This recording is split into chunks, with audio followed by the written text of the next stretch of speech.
How would you feel if you found out that your elderly grandparents or parents were being abused by someone that you trusted to take care of them?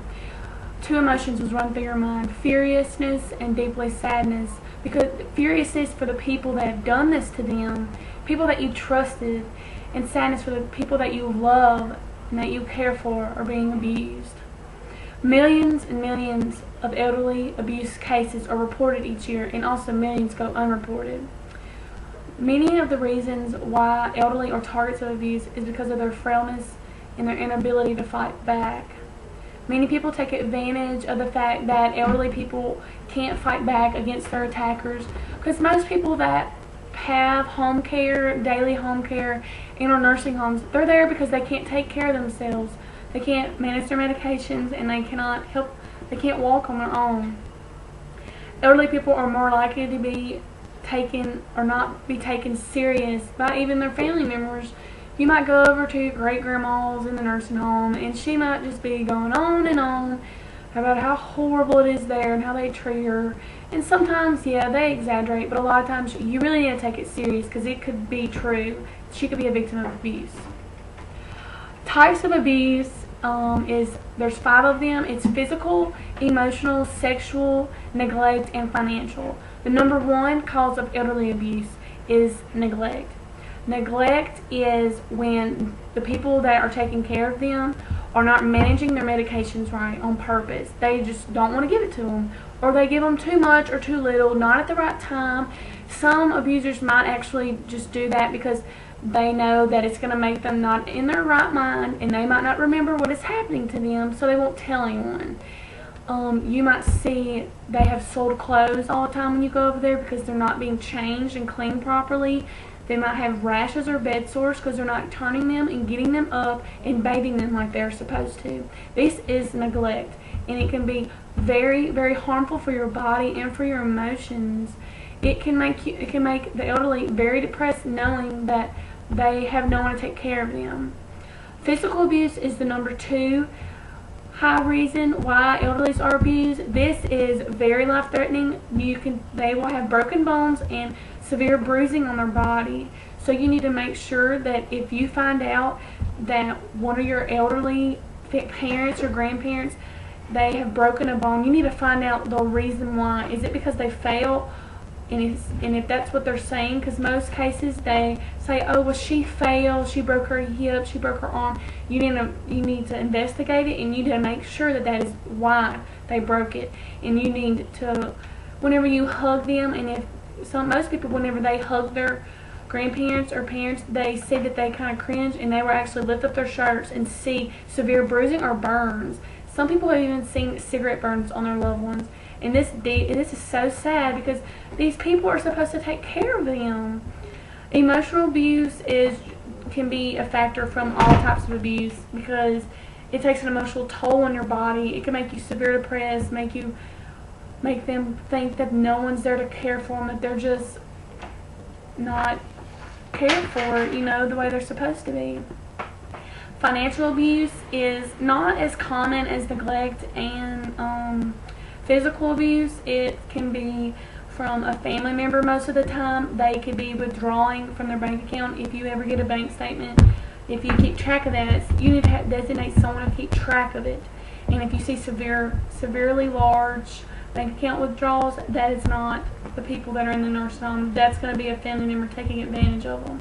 Sexual abuse is also a type of abuse from elderly, but it's not as common as the others.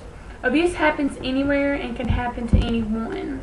The most shocking elderly abuse cases are when it's a member of the abuser's own family. They're being abused maybe by their own children, their own grandchildren, their cousins, someone that they trusted, and they're just setting out their fury on them. They are abusing them. There is a 10% of elderly people in America have reported being a victim of abuse. The elderly population in the next 25 years is expected to double due to medical advances. You see more and more people that are turning 100, 101, 102 every year.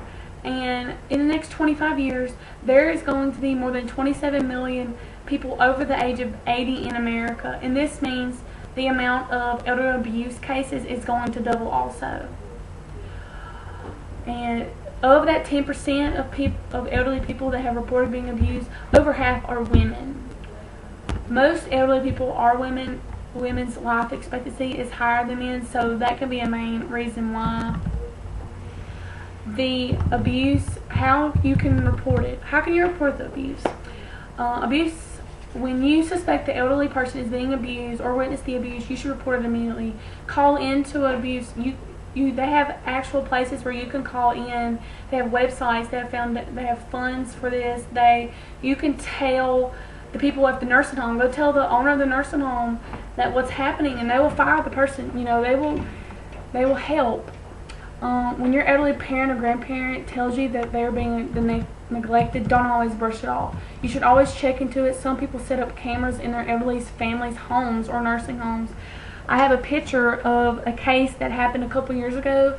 I don't know if you may remember it. I remember seeing it on the news. It's kind of blurry, but it's a picture from a camera. That's the man laying in the bed, and that's the nurse actually strangling him. They suspected he was being abused, and they put up a camera in the corner of their home, and that's what they got. They witnessed her beating him, hitting him, strangling him, and he could not fight back. It's very sad, but the woman got what was coming to her. You can get put in jail for this. It's just like women abuse, children abuse, any type of abuse. And it's really sad when it happens to your elders, because you always are told, well, respect your elders, and then they have people that are beating them. What can you do to help and prevent abuse? Number one, you can make unexpected visits to the place where your family members are. If you just show up constantly, just unexpected, without calling in to a nursing home, maybe the person that neglects them won't do it because they will fear that they're going to get caught. Even if it's at their home, just show up. Just don't tell them, oh, yeah, I'm going to come over and visit, and then, then they're going to hear it, or your grandparent might tell them, well, my daughter's coming to visit, and then they won't do nothing. You need to catch them in the act. Keep track of the elders' medications. If anything, if you don't trust somebody, you help their medications. You set it up and you make sure they're taking it. Because most elderly people are on heart medications, blood clot medications, many medications, high blood pressure, and if you don't take them, they can kill them. They need their medication. Keep track of their finances. You need to designate a certain person in your family that's very trustworthy to take care of the elderly person's finances that's in the nursing home, so nothing happens, they don't get stolen from, and large amounts of monies go missing. Make sure the elder knows you are coming to visit so they won't feel so alone. Many people feel like they're being neglected because they're alone, and you always get that when you go to your grandparents. I never see you. I get that. But, just show up a lot, call them, check on them constantly. That's really good for them. And make sure that the person that's caring for your elderly has been referred to by someone you know. My grandfather just recently passed away a couple months ago from ALS, and we had a struggle finding someone to take care of him within the home, and we finally found somebody. And it was somebody that one of our very close friends referred us to, and we didn't have to worry about him being neglected, him being hurt, because we knew that they were good people. You can do background checks on nurses and on home health aides, and I think you should really do that, or just get a family close friend that you might know at a hospital, and they'll be like, oh yes, she's very nice, never had any complaints, and you get that person. Don't just get a stranger, because you're trusting them basically with your parents' or grandparents' lives. No matter the situation, you should always encourage your elderly family and friends to talk to someone about being abused. Many people it goes unreported because the elderly people, they don't tell people for many reasons. They fear that if they tell, they're not going to be believed, or if they tell, they feel like that person that is abusing them, they're getting the only care that they need. They might be caring for them a little bit and abusing them a lot, but they might fear that that's the only way they're getting care. If an 80-year woman has no other family, no children, her husband's passed away, and that's the only person to take care of them, she might feel like that's all there is. Just take it in, And a lot of people fear that if they do tell, that their attacker's going to hurt them even more or even kill them, so they won't tell. So always encourage your loved ones to tell what is going on, and so you can help them. I have a chart of you might not can see it very well, but it's of the substantial reports of domestic elderly abuse. It is, the large column is 48.7% of abuse is neglect. It's the number one type of neglect. 35.4% is physical, and 25.7% is emotional, and then 29% is financial, and 2.9% is abandonment. Abandonment is just like, it's similar to neglect. You know, they just leave them. They leave them just in their home all day by themselves. They, you know, are filthy, and they could just die not having their medication that they need.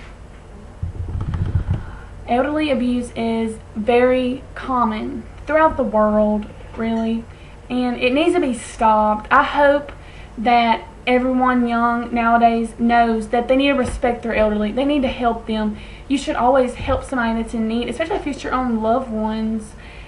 And I hope that this speech has really opened your eyes that elder abuse is very common. It's not just women abuse. It's not just children. It's the elderly. And it's sad because the elderly cannot fight back. They have so many health issues, and they're trusting this one person to take care of them, to love them, because, you know, elderly people, they were just like us. We're all going to be, I hope that I grow to be old one day. You might not look forward to it, but it's life, and I hope that I find someone that will take care of me and not neglect me the way many people are being neglected. The elderly family members need to do background checks. You need to help.